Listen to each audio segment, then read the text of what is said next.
everybody, it's me, Steve Schnee, the CD Junkie, and I've just been listening to a lot of stuff as I work from home.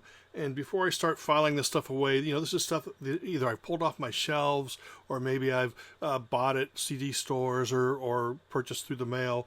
And I just wanted to run some of this stuff by you before I don't have any room, so I might just have to put them in stacks. But I'm just going to make this really quick. There's a lot of stuff to go through. Let me see. The Best of Sade, 2 titles from Joni James. I don't know if any of you are familiar with Joni James. Wonderful vocalist. I got 1 release, a twofer from the 4 Lads. I've got 2 releases from Demita Joe, a best of and a self-titled that originally came out on VJ Records. Meet the Redcoats, which is a collection of their 60s recordings. And if you haven't heard them, some of it is kind of garagey, but some of it is just really great pop. So I highly recommend it. This is all they recorded, I believe. But it's so worth your while to track it down. Just great, great, great pop music. This is not, you know, Napoleon, They're Coming to Take Me Away, although he does a Spanish version. I've got 2 releases from power pop band, the Cheapskates. If Matthew Street doesn't know who they are, then he might want to check them out. These are from, I think this one is late 80s, and this one's from 1990. Shane Faubert was the leader of that band. He's got a lot of solo releases. I have to build up my collection of their stuff. I'm really bad with Spanish, but Las Antorchas, and that's another collection of Spanish language stuff. Same with Los Yorks, 68. They do a crazy Spanish version of the monkey song Valerie on there. Classic punk from the Gears. Here's a solo album from Francis Dunnery called Frankenstein's Monster. I'm still missing a few of his, and I need to track them down, but they're all really expensive. I already had this on CD, Johnny Mathis Open Fire 2 guitars, but this was the digitally remastered version, so it was a good price, so I picked it up. Best of Peter Tosh, The Counts. Now, bad thing about this is I don't know if it's because this was maybe released in the early days of CD. The sound is really muddy. I was disappointed, but there's a great song on here called Too Bad that I love. This is jazzy, funk, soul, sort of all over the map.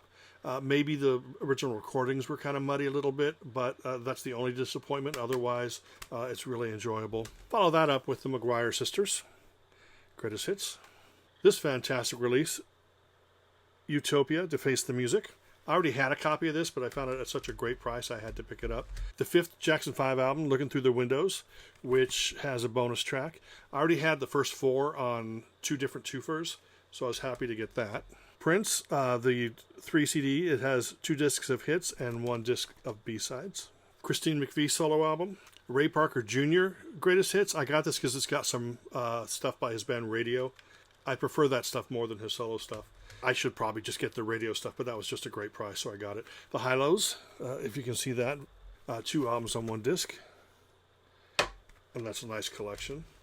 This one's cool. This is Frankie Vale and the 4 Seasons, the Motown years, and this is stuff recorded in the early 70s. And so it has a 4 Seasons album with bonus tracks, and it has a Frankie solo album with bonus tracks. And it's strange because you would think that this would sound really Motown-y, but it doesn't. It sound, there's a little bit of Motown stuff in there, but there's some songs that are really country-oriented. And then finally, I got this 2 CD box set, 60s Platters. This really covers the post-hit-making years. You're going to hear stuff that sounds kind of Motown-y, like Four Tops, or maybe a little bit like Stax and stuff. So it's interesting to hear them. I always like to hear bands outside of their hit-making years to see what they were doing, because I love a lot of bands who maybe had 1 hit 20 years ago and they're still making great records. So for decent prices, I like to investigate a band's catalog, and this was the perfect way to do the 60s Platters stuff. Anyway, that's it. I've still got a lot more to go, but I didn't want to make this video too long. This is just odds and ends that I've been listening to. I'm sure I'll make more of these videos later because I've just got stacks of CDs. They're just everywhere. Oh my gosh. Anyway, thanks for sitting through this with me. I really appreciate it. Just a little fun, short video. I appreciate you, and I appreciate you taking the time to watch this. Remember to like, comment, share, subscribe, and ring that bell for future notifications. And until the next time, remember me. I'm Steve Schnee, the CD Junkie.